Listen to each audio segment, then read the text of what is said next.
안녕하세요. 지중생활입니다.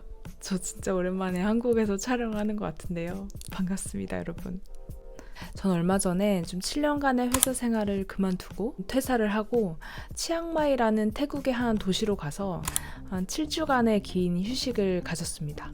그리고 7주간 그렇게 쉬고 난 후에 한국으로 돌아와서 이제는 회사원이 아닌 프리랜서로서 좀 프리랜서 마케터로서 일을 시작을 하고 되게 바쁘게 지내고 있습니다.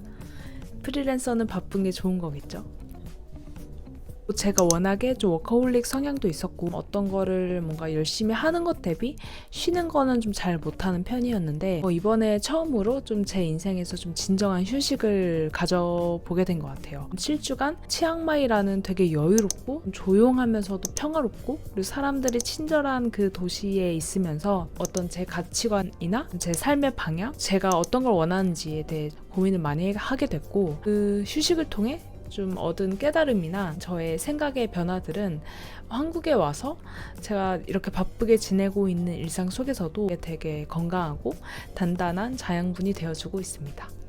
그래서 오늘은 저에게도 이렇게 의미가 깊은 이 치앙마이란 도시를 여러분들도 조금 언젠가는 즐겨보셨으면 좋겠다 하는 마음에서 영상을 준비했는데, 치앙마이라는 곳이 모르는 분들도 많지만 사실 생각보다 접근성도 되게 괜찮고 무엇보다 물가가 너무 저렴해서 한국에서 한 달 살이 하는 것보다 저렴하게 한 달 살이 할 수 있거든요.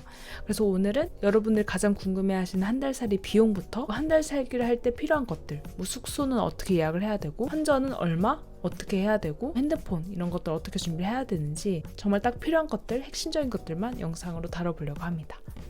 그러면 거두절미하고 바로 가시죠.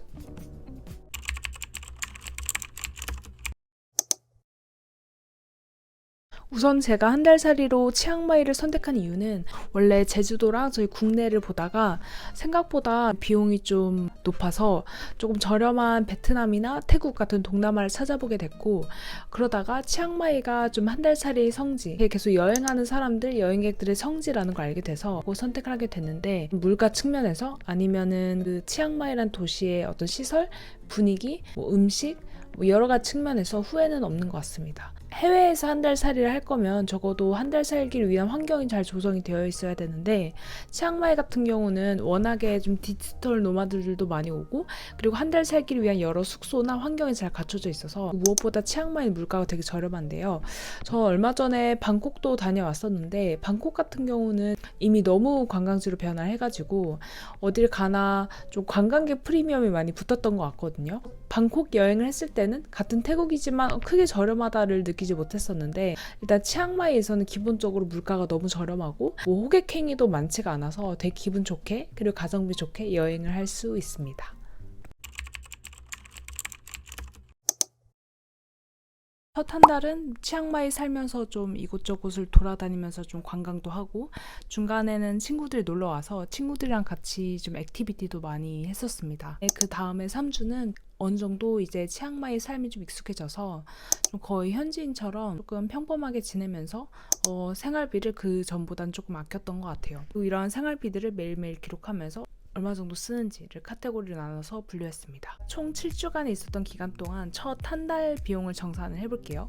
한 달 숙소 비용 57만 원, 그리고 한 달간 숙소 관리비가 약 6만 5천 원이 나와서 약 63만 원이 나왔고요. 그러면 생활비는 얼마 나오는지 한번 볼게요. 우선 볼트로 오토바이를 호출하면서 다닌 교통비가 약 6만 원 나왔고, 마트, 쇼핑, 한 달 살이를 하면 생각보다 어떤 뭐 치약이나 샴푸나 화장품 이런 것들이 굉장히 많이 필요해요. 뭐 휴지나 이런 소모품 같은 것들도 구매를 해야 되기 때문에 되게 마트에서 좀 장을 많이 봤었습니다. 그리고 그 외에는 레스토랑, 식사, 그리고 뭐 길거리 음식, 이렇게 식비가 25만 원인데, 식비 같은 경우는 사실 로컬 식당을 이용하면 굉장히 저렴해요. 깔끔하고 시설이 좋은 레스토랑을 간다라고 했을 때는 뭐 인당 한국 돈으로 뭐 저렴하게는 1만 원대, 2, 3만 원대까지 올라가는 것 같습니다. 그리고 그 외에 내가 투어를 가거나 아니면 수영 강습을 들은 액티비티 항목이 약 40만 원, 카페 간 거, 맛있는 커피집이 진짜 많거든요. 그래서 카페 간 게 약 9만 원이 나왔네요. 그래서 총 생활비는 98만 원의 생활비가 나왔고요. 여기서 액티비티 부분이 한 40만 원으로 많은데 이거를 조금 뜯어보면은 수영이 여기서 한 20만 원 정도 차지합니다. 치앙마이에서 제공하는 것들은 대부분 다 한국보다 굉장히 저렴한데 저는 수영 1대1 강습이 10번에 16만 원이었고 그리고 수영장을 한 달 이용 금액이 약 4만 원이었습니다. 만약 제가 여기서 수영을 안 했다면 생활비를 조금 어느 정도 더 절약을 했을 듯해요. 98만 원은 하루에 약 3만 원 정도 쓴 셈입니다. 그러면은 첫 한 달이 지나고 이제 그 다음 3주의 생활비를 정산을 해보려고 하는데요. 한 달 동안 묵었던 숙소를 체크아웃을 하고 근교의 치앙다오라는 곳을 한 3일 정도 여행을 하고 다시 치앙마이로 돌아와서 생활을 했습니다. 그래서 이 숙소비에는 제가 치앙다오에서 한 2박 3일간 머물렀던 숙소비가 포함이 되어 있는데요. 치앙다오 숙소가 약 13만 원. 그리고 돌아와서 저는 제가 이전에 한 달 살이 하면서 묵었던 숙소에 같은 숙소를 같이 묵었고 이번에는 앱을 통하지 않고 그 숙소 홈페이지로 직접 예약을 해서 묵었어요. 해당 콘도를 홈페이지를 통해 예약을 했고 3주 동안 35만 원 그리고 관리비 6만 원 총 약 41만 원의 숙소비가 나왔습니다. 생활비를 좀 뜯어보면 3주간 약 81만 원 동안 생활했는데 저번 한 달보다 많이 오른 게 좀 가족 및 지인들 기념품 구매가 약 18만 원으로 가장 컸어요. 그래서 태국에서 살 수 있는 술 아니면 뭐 화장품, 뭐 디퓨저나 기념품 이런 것들 많이 샀고 대신에 식비나 액티비티는 좀 많이 줄었습니다.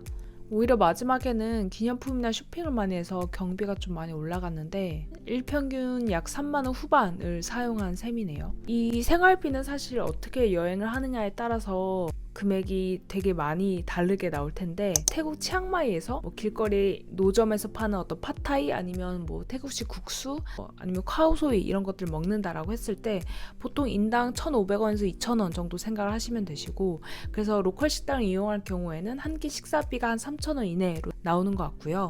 다만 내가 좀 사람들이랑 같이 어떤 식당을 가겠다 위생도 깔끔하고 어떤 건물 내부에 있는 뭐 레스토랑 아니면 미슐랭 레스토랑 가겠다라고 할 경우에는 한 끼에 한 2만 원대 정도가 평균적으로 나오는 것 같습니다. 그리고 교통비 같은 경우는 저는 혼자여서 좀 볼트로 오토바이를 호출해서 다녔는데 편도로 교통비가 한 2,000원에서 3,000원 정도 나왔고요. 보통 2명인 경우에는 오토바이를 못 타서 차를 호출하는데 차를 할 경우에는 오토바이 혼자 타는 것보다 교통비가 조금 더 저렴한 편입니다.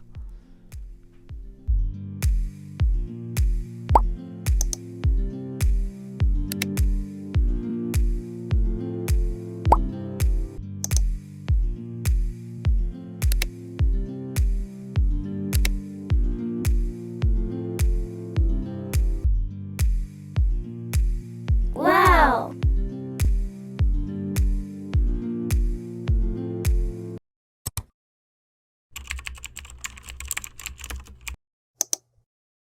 해외에서 한 달살이 숙소를 알아보신다면 에어비앤비 또는 리브 애니웨어 앱을 이용하시면 편리합니다. 저희는 장박으로 길게 있을 거니까 호텔 사이트는 제외하고 말씀드릴게요.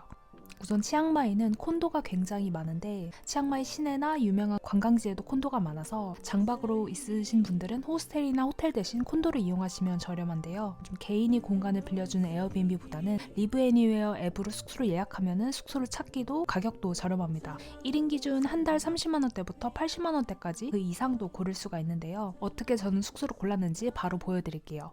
리브 애니웨어 앱을 깔아주시고 여행하고자 하는 지역을 선택을 해주세요. 지역이 이제 치앙마이 말고도 뭐 방콕이나 뭐 말레이시아 이렇게 다른 도시들이 좀 많이 추가가 됐더라고요. 전 치앙마이 전체를 눌러보겠습니다. 그리고 내가 가고 싶은 날짜 선택할 수 있어요. 저는 한 10월로 한 달 정도를 잡아볼게요. 그러면은 숙소가 이렇게 나오는데 이 숙소는 약 한 달에 한 75만 원대이고 밑에 숙소는 조금 수영장이나 이런 게 시설이 좋아서 비싸네요. 그리고 이 숙소는 29박에 약 70만 원대. 내가 만약 수영장을 포기한다 그러면은 조금 숙소 가격이 내려가는데요. 이 숙소는 26만 원대에도 있네요. 그리고 내가 원하는 숙소의 가격 범위를 필터링해서 볼 수도 있는데요. 저는 50만 원 이하로 숙소를 좀 잡겠다 이렇게 해서 50만 원 이하로 숙소를 한번 잡고 필터를 걸면 이렇게 치앙마이 내에서 장박으로 했을 때 50만 원 이내인 숙소들이 나옵니다. 거의 1박에 한 10,000원 전후로 하는 거고, 이 숙소 같은 경우는 되게 깔끔하네요. 1층 이런 로비 층도 되게 깔끔하고요. 이 밑에 있는 숙소를 한번 눌러서 볼게요. 29박에 한 45만 원. 숙소 시설을 보니까 뭐 이게 콘도가 뭐 신식 콘도는 아니라서 조금 우리나라 뭐 한 90년대, 2000년대 느낌이 나긴 하는데, 그래도 이 정도의 이 가격이면은, 그러면은 이 숙소를 보면서 내가 예약이 가능한 날짜를 캘린더로 바로 볼 수가 있는데요. 보통은 뭐 14일부터 예약이 가능하거나 아니면 한 달 단위로 예약이 가능합니다. 한 달로 했을 때 약 46만 원, 45만 원 정도가 나오고 있네요.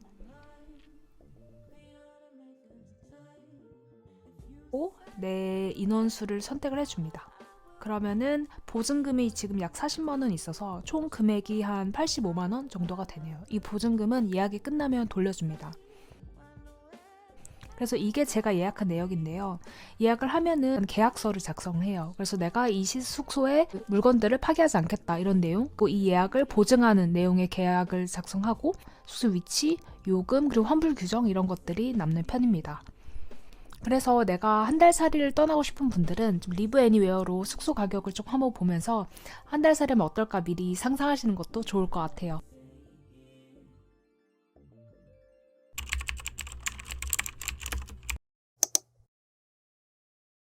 다음은 내가 치앙마이 갓 도착했을 때 어떻게 생활할 것인가, 뭐 거기서 핸드폰을 어떻게 쓰고 환전을 얼마나 해야 되지 하는 건데요. 우선은 생각보다 치앙마이 한 달 살기를 갈 때 현금을 많이 들고 갈 필요가 없어요. GLN이라는 앱을 쓰는데 나의 계좌를 GLN 앱이랑 연동해 놓고 뭐 5만 원, 10만 원 이렇게 나의 계좌랑 연동시켜서 그때그때 충전을 하게 돼요. 충전을 하면은 그 충전된 금액이 태국 바트로 계속 차감이 되면서 결제가 되는 형태거든요. 그래서 보통 현지에서 QR 스캔하겠다라고 하면은 거의 한 90% 이상은 다 결제가 돼요. 그래서 현금을 좀 무겁게 들고 다니거나 그럴 필요 없이 스마트 결제라고 하죠. 핸드폰으로 대부분 다 결제가 가능합니다. 실제 여행객이나 거기서 사시는 분들도 현금보다는 이렇게 모바일 결제를 더 많이 하는 편이에요. 그러면 현금은 언제 쓰냐면 뭐 마사지 하고 나서 좀 팁 드릴 때나, 태국에서는 편의점이 거의 세븐일레븐이 거의 90% 이상인데 세븐일레븐에서는 GLN 결제 지원이 되지 않아요. 세븐일레븐에서 결제할 때는 현금이 필요해서 세븐일레븐 아니면 마사지 팁, 그리고 좀 비상용도로 한국 돈으로 2, 3만 원 정도 좀 들고 다니면 하루에 이동할 때 충분했던 것 같습니다. 그럼에도 불구하고 현금을 더 많이 들고 싶다라고 하실 경우에는 제가 앞에서 말한 일생활비를 참고하셔서 그 정도를 기준으로 가져가셔도 될 것 같아요. 근데 그러면은 GLN으로 결제했을 때 환율이 조금 더 비싸지 않을까? GLN 결제는 수수료가 드니까 조금 더 비싸지 않을까 생각하실 수 있는데, 좀 제가 막상 사용해본 결과 GLN은 그때 결제한 시점에 환율을 적용을 받아서 결제가 돼요. 근데 그게 은행에서 바트화를 환전했던 그 환율보다 환율이 좋을 때도 있고 나쁠 때도 있어서 생각보다 GLN이 무조건 현금보다 비싼 것도 아니었고 뭐 저렴할 때도 있었습니다. 저희가 뭐 한국 돈으로 뭐 몇백만 원을 QR 스캔으로 결제할 건 아니기 때문에 부담을 안 가지셔도 될 것 같다는 게 제 개인적인 의견이에요. 그리고 다음은 핸드폰을 볼 건데요. 통신사를 쓰시는 분들은 통신사 요금제를 보면은 가끔 로밍이 되게 저렴한 경우가 있대요. 내가 알뜰폰이 아니라 기존 통신사 3사를 쓰고 있다라고 하면은 로밍 조건이 어떤지 먼저 확인을 해보시고, 그게 아니라면 인터넷에 뭐 eSIM 아니면 유심을 판매를 합니다. 유심 같은 경우는 실물 칩이 있는 것들이고, eSIM은 그냥 내가 어떤 QR코드를 스캔하면은 그냥 그 핸드폰이 어떤 신호나 아니면은 인터넷이 되는 거예요. 그래서 뭐 치앙마이 eSIM 이렇게 검색을 하면은 뭐 하루에 얼마 이러한 eSIM들이 나옵니다. 보통 아이폰은 다 eSIM이 되는데 갤럭시 같은 경우는 eSIM이 되는 기종이 있고 없는 기종이 있다고 하더라고요. 내 핸드폰이 eSIM이 지원이 되는지 한번 확인해 보시고, 안 된다면 유심 구매하셔서 거기 가서 교체를 해서 사용하시면 됩니다. 이렇게 eSIM이나 유심은 보통 기간별로 판매를 하니까 저는 뭐 열흘짜리 3개 이렇게 해서 한 달을 지내고 그랬던 것 같아요.